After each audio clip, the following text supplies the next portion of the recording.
Hai guys, berjumpa lagi di Diary and Traveling Channel.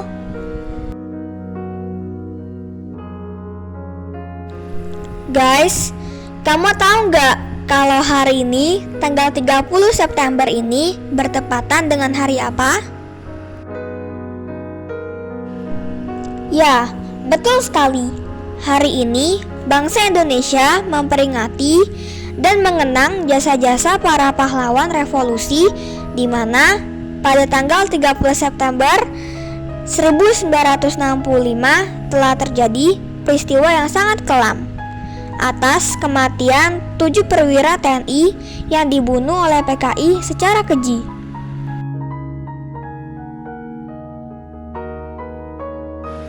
Mereka dituduh akan melakukan makar terhadap Presiden pertama Republik Indonesia, Soekarno, melalui Dewan Jenderal.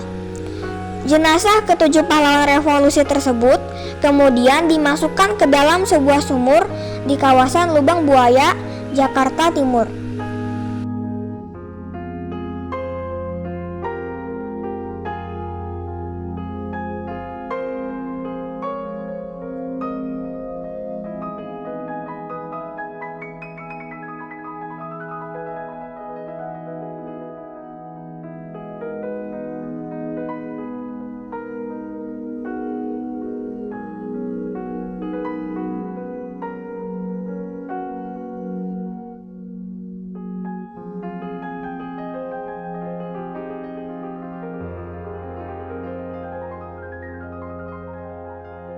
Ketujuh perwira tersebut adalah sebagai berikut.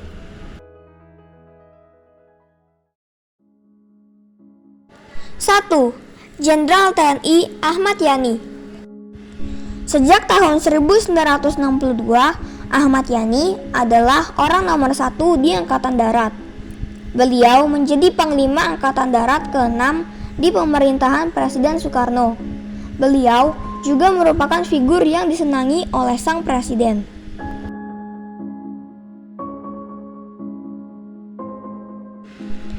Pada dini hari, tanggal 1 Oktober 1965, pasukan PKI mengepung kediaman Ahmad Yani. Sang jenderal yang berusaha melawan pun ditembak dan dibawa pergi dengan bersimbah darah. 2 hari kemudian jasadnya ditemukan di sumur Lubang Buaya, Jakarta Timur bersama dengan 6 perwira lainnya.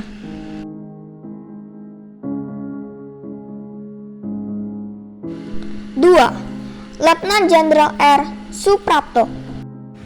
Letnan Jenderal R. Suprapto semasa hidupnya selalu berdekatan dengan maut.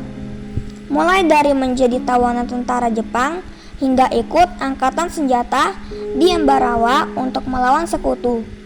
Ia selalu berhasil selamat dari usaha mempertahankan tanah air. Pada tanggal 30 September 1965, ketika itu saat Suprapto sedang tidur, dijemput dari rumahnya oleh pasukan yang bernama Cakrabirawa.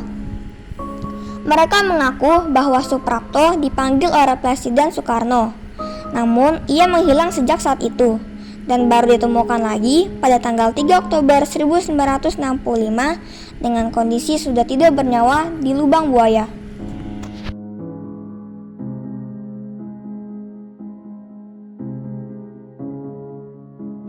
Tiga, Letnan Jenderal MT Haryono. MT Haryono adalah salah seorang perwira tinggi TNI Angkatan Darat yang dibawa ke Lubang Buaya dalam kondisi telah meninggal dunia. MT Haryono menjadi korban kekejaman PKI dalam usia yang tergolong masih muda, yaitu 41 tahun. Sama seperti Suprapto, ia dijemput paksa oleh pasukan Cakrabirawa pada tanggal 30 September 1965.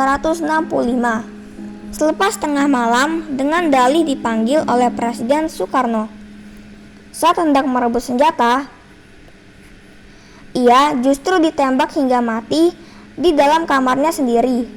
Jasad MT Haryono dibawa dengan truk menuju ke Lubang Buaya.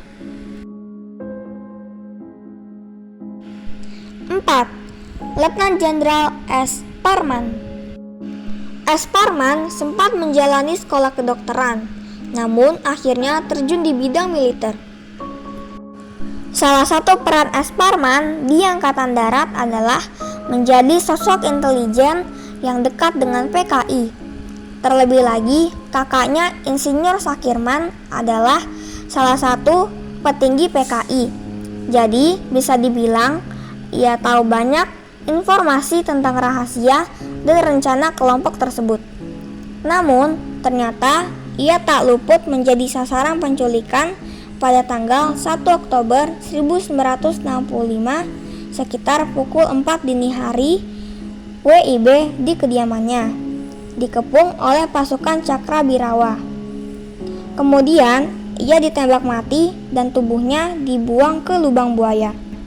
Mirisnya, diduga sang kakaklah yang merupakan otak dari penculikan dan pembantaian terhadap S. Parman. 5. Mayor Jenderal D.I. Panjaitan. Mayor Jenderal D.I. Panjaitan juga termasuk dalam sasaran penculikan dan pembantaian. Diduga hal ini terjadi karena D.I. Panjaitan berhasil menggagalkan penyeludupan senjata dari Tiongkok yang dilakukan oleh PKI. Pada tanggal 1 Oktober 1965, sekitar pukul 4.30 WIB, pasukan PKI menerobos masuk ke dalam kediaman D.I. Panjaitan. Mereka menembaki rumah secara bertubi-tubi. Mendengar suara tembakan, D.I. Panjaitan berusaha mengambil senjatanya, namun sayang pistolnya macet. Ia pun memutuskan untuk menemui pasukan PKI dengan damai. D.I. Panjaitan merupakan sosok yang religius. Ia berdoa sejenak sambil berhadapan dengan PKI. Namun saat itu juga kepalanya dipukul dan akhirnya peluru ditembakkan ke arah tubuh sang jenderal. 6. Mayor Jenderal Sutoyo Siswo Miharjo. Seperti kawan-kawannya, Mayor Jenderal Sutoyo diserang oleh pasukan Cakrabirawa dini hari pada tanggal 1 Oktober 1965 di kediamannya. Puluhan pasukan Cakrabirawa itu menerobos masuk dan menghancurkan semua barang yang ada di rumah Sutoyo sambil berteriak-teriak. Sutoyo pun memilih untuk tidak melawan agar keonaran yang dilakukan tidak semakin membesar. Ia pun dibawa oleh pasukan yang mengaku sebagai pengawal Presiden Soekarno tersebut. Lalu akhirnya pada tanggal 3 Oktober 1965, Sutoyo yang merupakan jaksa utama militer pada saat itu ditemukan telah meninggal dunia bersama 6 perwira lainnya di lubang buaya.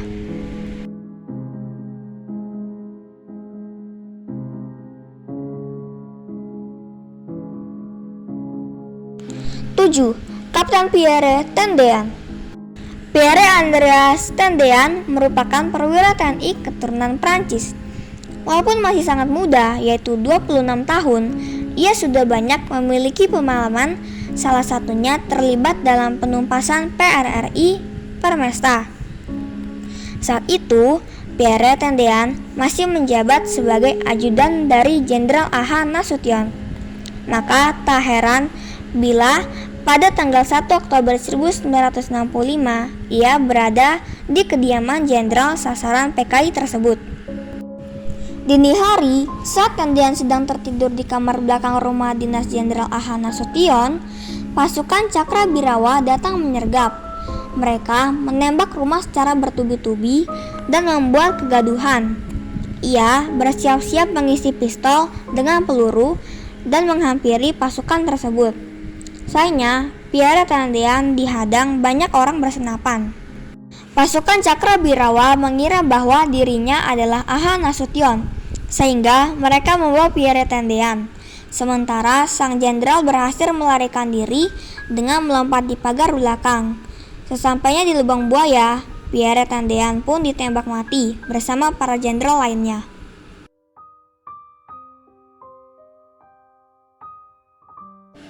Itulah kisah memilukan dari 7 pahlawan revolusi Indonesia.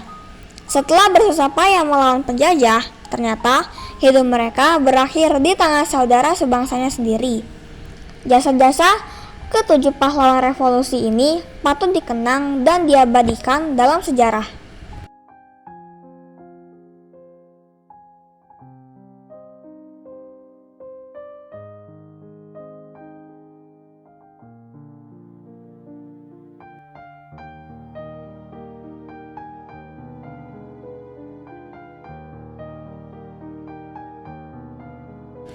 Nah, kamu udah semakin paham kan mengenai ketujuh pahlawan revolusi? Komen di kolom komentar ya guys. Dan jangan lupa subscribe juga channel ini. Terima kasih. Dan sampai jumpa lagi. Dah.